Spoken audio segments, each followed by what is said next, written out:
live update for Tuesday, February 1st, right before maybe an epic snowstorm. So it's been over a month since 1,100 families lost their homes in the Marshall Fire, and I wanted to do a quick update on what's actually going on because there's so many different things in the news, and I would go with not all accurate. So to date, just a couple things. To date, not a single building permit has been issued from Boulder County for debris cleanup. We're not even talking rebuilds.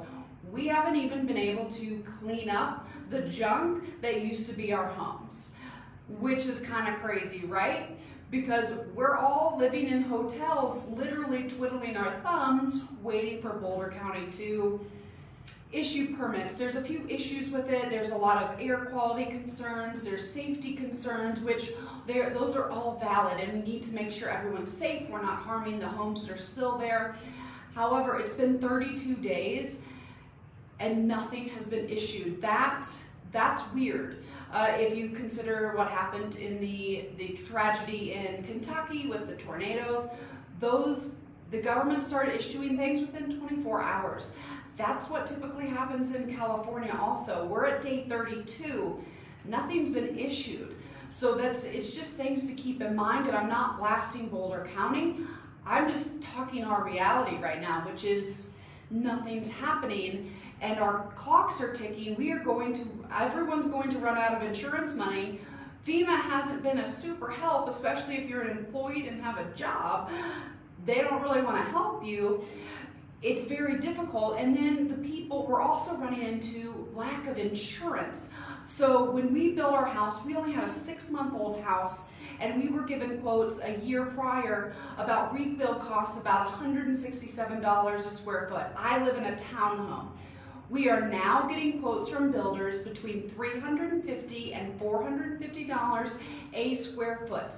That would mean our little townhome is now going to cost over $1 million to rebuild.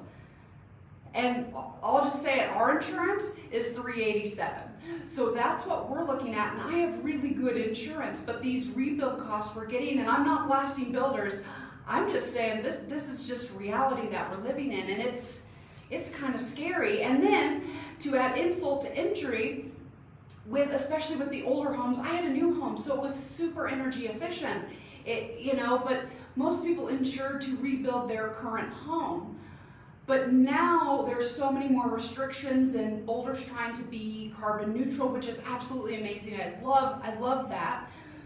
It's just a little difficult when you're insured for, the home that was built in 1980, 1990, 2000. It's a lot more expensive to be carbon neutral. These homes weren't insured for that. I mean, even my home, we have to make modifications, and it was 6 months old. But we didn't insure those modifications because we didn't have them in the first place. So everyone's going to be then out of pocket if we have to not just rebuild with the crazy outrageous prices for rebuild, but then do a carbon neutral house, which we weren't anticipating doing. So it's kind of, we've got a lot against us, not to mention the already lack of housing that we were seeing already. So we're in a little bit of a conundrum and a waiting pattern, if you will. Everyone's working so hard and doing everything that they can, but it's going to be a long time, and we have an uphill battle. And so this is my truth. I might be incorrect, but that's what the insurance company and the permitting are telling me. We've applied for permits. Nothing's happened. So I don't know. This is our reality, and so it's just good to know what's going on. So thanks guys for tuning in, and anyone that's lost their home, if you ever have any questions, I might not have answers, but I do usually know people that do. So thanks guys.